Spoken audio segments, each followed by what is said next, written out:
নমস্কার বন্ধুরা, রাধে রাধে। দেখুন সকাল হয়ে গেছে, একটু আকাশটা দেখুন কি ভালো লাগছে। ওই দেখুন আমাদের সেই সজনে গাছটা। শুভ সকাল বন্ধুরা, রাধে রাধে। আবার করে বললাম, ভালো থাকবেন। নতুন দিনের একটা নতুন ব্লগ নিয়ে আসছি।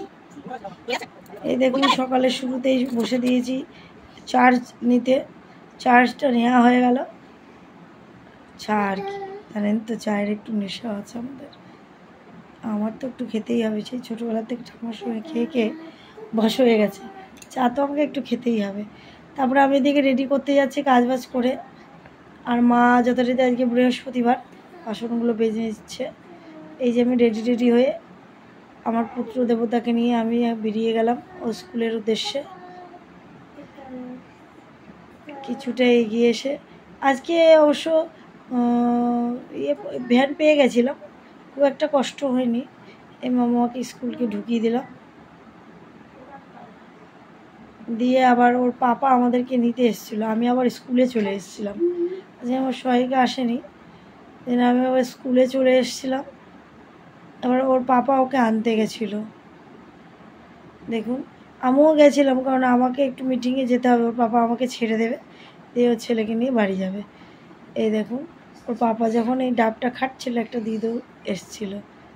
দেখুন উনি ওই ডাবটাকে কি খুশি হয়েছে জানেন না।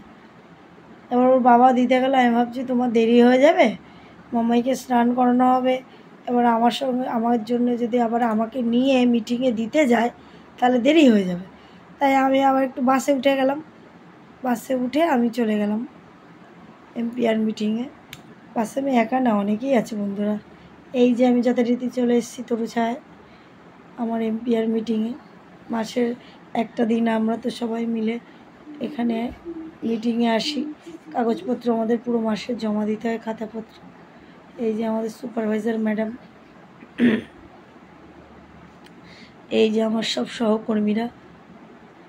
আমরা সারাদিনে জানেন তো কাজকর্মের ফাঁকে এইটুকু সময় এখানে যে আসি না, সত্যি সবাই একটু ফ্রেশ হয়।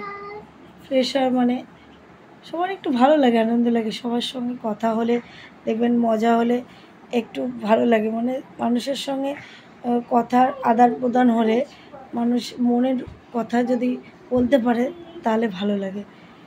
ওগুলো মিটিং মিছিল সেরে আমি আবার বাড়ি চলে এসেছিলাম 4টের সময়। এসে শুয়ে পড়েছি যথারীতি, আমার একই যায় কর্ম। তারপরে না ছেলেটা দুপুরবেলা ঠিক করে খায়নি জানেন তো বন্ধুরা, ডাল টালও খেতে পারে না।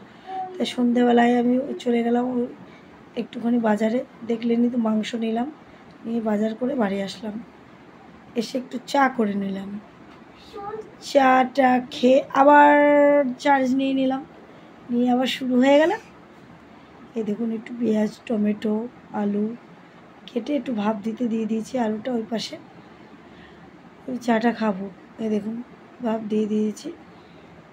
ওগুলো কেটে রেখেছিলো মা, মাংস টাংসগুলো ধুয়ে দিল। পেঁয়াজটা আমি আগে একটু ভেজে নিচ্ছি ভালো করে, লাল লাল করে। আগে ফোড়ন দিয়েছি জানেন তো, একটু জিরে, তেজপাতা, শুকনো লঙ্কা, একটু গোটা গরম মশলা দিয়ে তারপরে পেঁয়াজটা দিয়ে তারপরে আদা রসুন দিয়ে দিয়েছি পেস্ট। দেওয়ার পরে এই যে কষাচ্ছি মশলাটা, আমি না আমি একটু মশলাটা কষিয়ে নিই, নেওয়ার পরে মাংসটা দিয়ে কষাই। এই কষিয়ে নিলাম, তারপর ঢেকে রেখেছিলাম অনেকক্ষণ। আপনাদেরকে দেখানো হয়নি, আমি যতক্ষণ রুটি করছিলাম ততক্ষণ ওই যেখানে জলটা ফুটছে, গরম জলটাই দেবো আমি মাংসে। ওই জলটা ওখানে আমি ঢেকে রেখেছিলাম। মাংসটা আস্তে আস্তে নরম হয়ে যাবে, খেতেও ভালো হবে। মানে ঢেকে ঢেকে করলে একটু না খেতেও ভালো হয় জানেন তো। এই যে মাংস টাংস করা হয়ে গেছে, এই ঘরে এসেছি, এসে ছেলেকেও খাইয়ে নিয়েছি, আমরাও খেয়ে দিয়ে নিয়েছি। এই দেখুন সব কিছু বিছানা টিছানা করে দিয়েছি। কম্বলটাকে সরিয়ে রেখেছিলাম, দেখানো হলো না। কম্বলটাকে টেনে নিয়ে এসছে, নিয়ে এসে মশারির ভিতরে ঢুকিয়েছে। আর দেখুন ফ্যান চলছে, এত গরম লাগছে ঘরের ভেতরে, বাইরেটা তো ঠান্ডা। এই ওয়েদারটা এত বাজে যে কি বলবো, সবার শরীরটা খারাপ করছে। রাধে রাধে বন্ধুরা, শুভরাত্রি। ভালো থাকবেন, সুস্থ থাকবেন।